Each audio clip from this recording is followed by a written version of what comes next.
Yo, c'est Saliste et aujourd'hui on se retrouve pour la deuxième vidéo sur les figurines. Vous aviez beaucoup aimé la première, du coup je me suis dit qu'on pouvait pas s'arrêter là. Comme il reste énormément de figurines à vous montrer, des chères, des moins chères, des plus ou moins bizarres, et bah je me suis dit qu'on allait faire une deuxième section sur ces figurines, une deuxième vidéo. Et donc on est tout de suite parti avec la première figurine.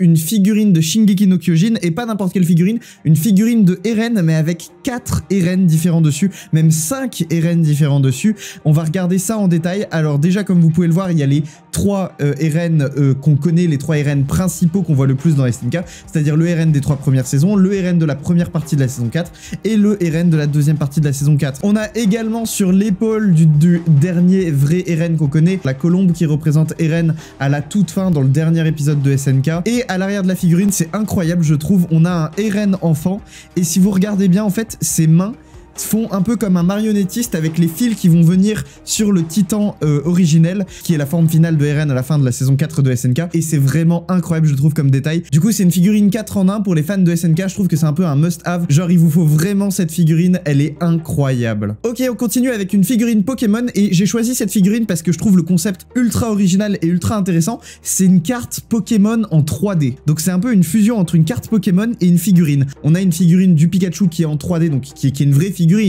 c'est une figurine en solide, et derrière vous avez une carte Pokémon du coup qui ne contient aucun Pokémon, qui contient juste le background, et en fait vous y attachez le Pikachu en 3D et ça donne cet effet de Pikachu qui sort de sa carte, et elle est vraiment juste trop bien faite. Donc on peut voir avec les détails, les éclairs et tout, et en fait je trouvais le concept vraiment hyper original et hyper intéressant d'avoir un Pikachu, genre, bon déjà c'est la mascotte de la licence, donc c'est forcément la figurine la plus intéressante d'un Pikachu, mais en plus je crois que cette carte Pokémon existe vraiment, genre il y a vraiment une carte Pokémon de ce Pikachu, et du coup ici on a la version en 3D où il sort de la carte, c'est juste trop bien fait, et bon la carte est en japonais bien évidemment, puisque la licence Pokémon est principalement en japonais, et elle coûte le prix que vous verrez à l'écran à ce moment là. On continue avec les figurines Pokémon, et celle-là, bon, comment vous dire, j'ai beaucoup rigolé quand je l'ai vu. On a un Pikachu endormi, et en fait je vais vous montrer, je vais zoomer sur l'image. Depuis quand Pikachu a 3 pattes, genre... Pourquoi il a une 3e patte au milieu du ventre sous la couverture? C'est quoi cette figurine de fou furieux, genre? Pourquoi on a un Pikachu qui visiblement a un réveil matinal et qui a l'air de beaucoup aimer son aventure dans Pokémon, hein. C'est une dinguerie, cette figurine est une dinguerie. Je pensais pas dire ça un jour, mais c'est la première fois que je vois un Pikachu qui bande. Voilà, vous faites ce que vous voulez de cette information. Cette figurine coûte ce prix, donc qui s'affiche actuellement à l'écran. Et je sais pas qui est-ce qui voudra l'acheter, mais bon, j'imagine que si elle existe, c'est qu'il y a des gens qui veulent ça chez eux. En tout cas, je la trouve drôle. Maintenant, de là à l'acheter, je pense pas.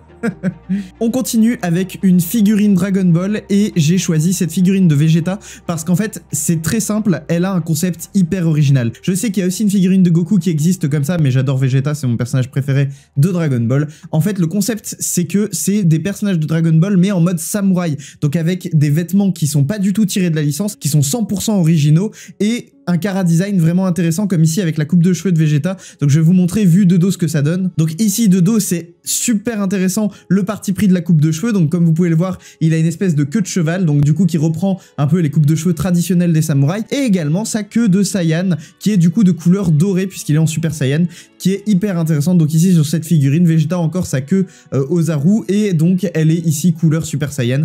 Donc c'est vraiment super cool. Le niveau de détail aussi est incroyable sur le tissu. Alors je vais vous zoomer dessus pour qu'on regarde ça en détail. Si on regarde, l'effet métallisé est trop bien fait, l'effet de tissu est super réussi. Pareil pour les impacts de flèches, les dégâts sur le corps de Vegeta, c'est vraiment super stylé. Et ça montre aussi un peu nos guerriers Z d'une autre manière, une manière où ils ne se battent pas à coups d'attaque de Kamehameha, donc de Kikoa, d'attaque de Ki. Ici ils se battent avec des armes, des flèches, comme à l'époque féodale, comme à l'époque des samouraïs. Et vraiment c'est hyper intéressant de voir cette figurine, elle est juste trop belle. Et je vous montre également la figurine de Goku qui va avec, où il est un peu plus respecté, hein, parce que celle de Vegeta on voit qu'il prend cher, celle de Goku franchement il domine, hein. Il y a d'ailleurs la boule à 4 étoiles en mode en mode easter egg ici, mais sur la figurine de Goku, on voit qu'il s'en sort vachement mieux que Vegeta pour le coup. Cette figurine est au prix que vous voyez actuellement à l'écran, donc c'est un peu cher pour une figurine, mais bon, franchement, je trouve qu'elle en vaut la peine parce qu'elle est super belle. Actuellement, d'ailleurs, elle est out of stock, donc vous ne pouvez pas l'acheter, mais elle est quand même magnifique, et si jamais un jour elle revient en stock, franchement,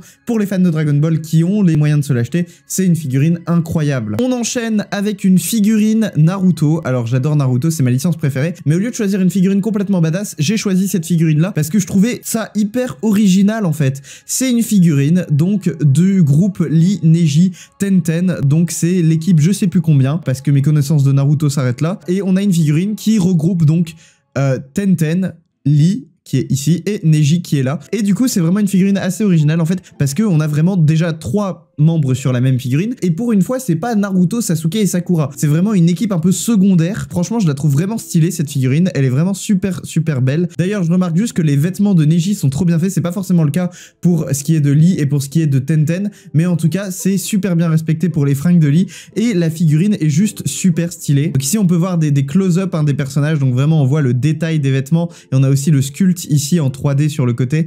Donc, il montre un peu les modifications qu'ils ont fait après avoir travaillé sur la figurine, avec notamment le détail de peinture sur les bandeaux qui est couleur métallisée, qui rend trop bien. Les yeux de Neji, bon, sont assez basiques, je trouve, mais les yeux sur ces figurines sont pas la partie la plus réussie, je trouve, mais en tout cas, elles sont très belles. Donc, on a les pieds. Je sais pas trop quoi faire de cette info, mais on a aussi leurs pieds. Voilà. Si vous êtes fan de pieds. Et du coup, cette figurine est au prix que vous voyez à l'écran. Donc si vous êtes fan de Naruto, c'est peut-être pas une priorité, mais franchement, je trouvais le concept assez intéressant. On continue avec une figurine qui est juste une énorme dinguerie. C'est une figurine One Piece, une figurine de Ener, et pour le coup, elle est énervée. Bon, d'accord, ok, plus jamais je fais de blagues. Du coup, cette figurine de Ener, si on la regarde dans les détails, elle est incroyable. C'est vraiment un mastodonte. Elle est juste magnifique, je sais pas quoi dire sur cette figurine, mis à part qu'elle est magnifique. On a même un dragon électrique en bas, enfin genre des attaques signatures de Ener avec sa forme électrique derrière, enfin elle est juste incroyable cette figurine. On va regarder quelques détails des close-up de la figurine. Donc déjà on a un close-up de la figurine principale, donc la figurine de Ener en elle-même, hein, le personnage, et déjà les détails de la peau sont incroyables. Enfin vraiment rien que cette petite partie, enfin petite, la figurine est très grande, donc c'est plutôt une grande partie déjà de base, mais rien que cette partie-là est vraiment respectée, genre elle est incroyablement détaillée, mais c'est surtout tout le sculpte qui est autour qui est impressionnant. Comme par exemple le détail ici du dragon qui est vraiment juste trop bien fait. Donc on a le dragon électrique en bas qui est génial. J'adore cet effet, quand sur les figurines on a cet effet transparent pour représenter un élément comme l'électricité ou l'eau. Je trouve que c'est juste trop bien fait, c'est génial. J'adore quand ils font ça. Et surtout quand ils foutent des LED à l'intérieur, ce qui a l'air d'être le cas ici, puisque j'ai l'impression que ça brille à l'intérieur de ce dragon. Donc je pense qu'ils ont mis des LED à l'intérieur de cette figurine de Ener, et ça rend le truc encore mieux. Et du coup, oui, en fait, il est marqué dans le titre littéralement, il est marqué Ener with LED. Donc ici, on a vraiment des LED. Mais du coup, cette figurine est très grande, hein. Elle fait 70 cm de haut, c'est énorme. Et elle fait 45 cm de large, ce qui est aussi très grand pour une figurine. Et donc le prix de cette figurine s'affiche actuellement à votre écran. Oui, c'est cher, mais est-ce que ça en vaut pas la peine quand on voit la qualité de la figurine? On continue avec une figurine de Rengoku, donc de Demon Slayer. Et je pensais pas dire ça un jour, mais est-ce que vous avez déjà voulu voir le pilier d'un pilier? Non, parce qu'en fait, cette figurine de Rengoku a pour particularité, bon là ça va, mais elle a pour particularité d'exister dans une version à poil, complètement à poil. Donc je vais vous mettre des images censurées bien sûr à l'écran de la version à poil de la figurine de Rengoku. Donc comme vous pouvez le voir, cette figurine existe en version, bon voilà quoi, moins de 18 ans. Et donc je ne comprends toujours pas l'intérêt de ces figurines. Bon là c'est une figurine de Rengoku qui plus est, et c'est juste drôle de voir que le pilier du pilier est bien dressé. Donc voilà, cette blague est complètement annulée.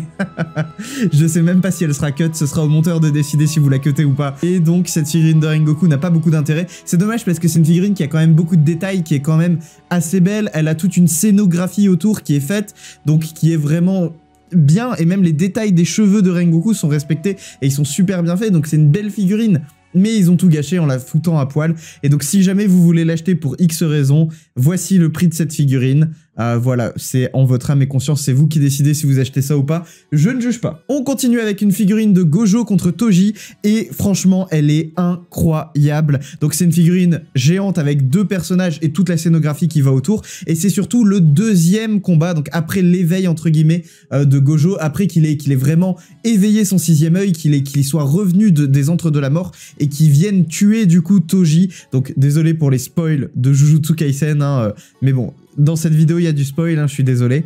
Du coup, cette figurine, comme vous pouvez voir, elle est ultra détaillée, elle est ultra grande, elle est incroyable. On va regarder quelques détails un peu plus précis de cette figurine. Comme vous pouvez le voir, donc on reconnaît que c'est bien ce Gojo de ce moment-là, parce que bon, il a le sourire aux lèvres et on reconnaît juste ses vêtements, ses blessures. Enfin, voilà, on sait que c'est le Gojo au moment où il tue Toji, donc c'est leur deuxième combat.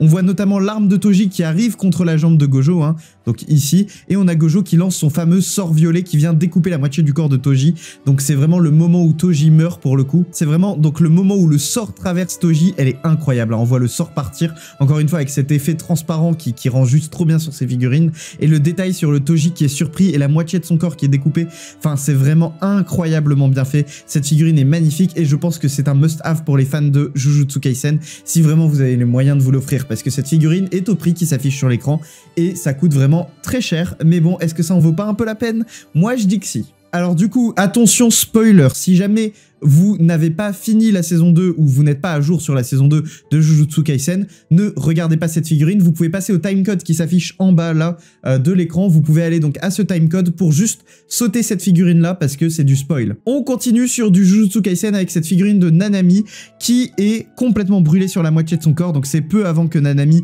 se fasse tuer du coup par Mahito, et elle est incroyable, notamment avec la partie flashback là. Alors je sais pas si c'est un effet qui est sur la figurine ou si c'est juste là sur l'image, on va regarder ça dans le détail. Donc cette figurine existe en deux versions que je vais vous afficher à l'écran. Il y a la première version ici avec donc Nanami qui est en mode normal entre guillemets, donc c'est avant qu'il se batte contre Mahito. Donc ici avec le flashback, donc toute la scène où on voit Nanami qui rêve d'être en vacances, hein, qui est incroyable et qui développe le personnage un peu plus, qui est génial. Et on a également une deuxième version avec un Nanami complètement brûlé sur la moitié de son corps qui est désintégré. Donc ça c'est juste avant qu'il se fasse exploser par Mahito et qu'il meure. Et vraiment, elle est toujours aussi belle, hein. C'est dans les deux versions, elle est incroyable. Et donc je pense que vous ne pouvez acheter qu'une version en fait. Vous n'avez pas accès aux deux versions quand vous l'achetez, donc je vais vérifier cette information. Ok, donc j'ai rien dit. En fait, vous pouvez acheter toute la figurine d'un coup, c'est-à-dire que quand vous achetez la figurine, vous avez les deux versions et c'est à vous de changer en fonction de ce que vous préférez. Et donc vous pouvez mettre, il y a même trois figurines, puisqu'il y a une figurine là où il tient ses lunettes, et il y a une figurine ici où il resserre ici sa cravate autour de son poing. Donc il y a vraiment trois figurines différentes de Nanami que vous pouvez mettre sur ce porte-figurine, donc avec toujours le même flashback derrière, et les mains de Mahito qui sont en bas du coup. Si on voit bien un comparatif entre les deux versions habillées donc de Nanami, et ici on peut voir du coup les trois versions donc sous différents points de vue, donc avec la version cramée notamment, qui est selon moi la version la plus intéressante parce que des figurines de Nanami comme ça on en a plein, des figurines de Nanami cramées on en a pas du tout, donc elle est vraiment bien pour ça, et donc c'est un peu une exclue sur le marché parce que j'ai l'impression qu'on n'a pas d'autres figurines comme ça de Nanami, donc elle est vraiment super belle, elle est au prix qui s'affiche sur votre écran. Si vous êtes fan de Jujutsu Kaisen et surtout du personnage de Nanami, bah pour le coup ça en vaut la peine je pense, parce que c'est la figurine qui représente le mieux le personnage, que ce soit son rêve de vacances ou du coup son côté un peu badass avec son sacrifice à la fin. Vraiment incroyable cette figurine, voilà. Avant qu'on arrive à la dernière figurine, n'hésitez pas à vous abonner si vous n'êtes pas abonné et à laisser un pouce bleu si vous aimez ce concept. Encore une fois, si vous explosez le record de pouces bleus, ça me donnera envie de refaire une vidéo comme ça. Donc si vous avez envie de voir plus de vidéos comme ça, n'hésitez pas à exploser les pouces bleus, c'est juste en dessous et c'est totalement gratuit. Et on termine sur une figurine de Bowsette. Alors pourquoi j'ai choisi cette figurine? Bon, mis à part le fait que c'est une figurine chelou et que je me suis dit que pour terminer, ça vous ferait plaisir de terminer sur une figurine, voilà, un peu bizarre, hein, un peu, voilà, destinée à un public averti, on va dire. J'ai choisi cette figurine parce qu'en fait, c'est pas un personnage qui existe en fait, Bowsette. Enfin, c'est pas un personnage officiel de la licence Mario. Donc si je dis pas de bêtises, c'est un personnage inventé par les fans, Bowsette. Du coup, ici, c'est hyper intéressant de voir une figurine de ce personnage. Ça pousse vraiment le délire au maximum.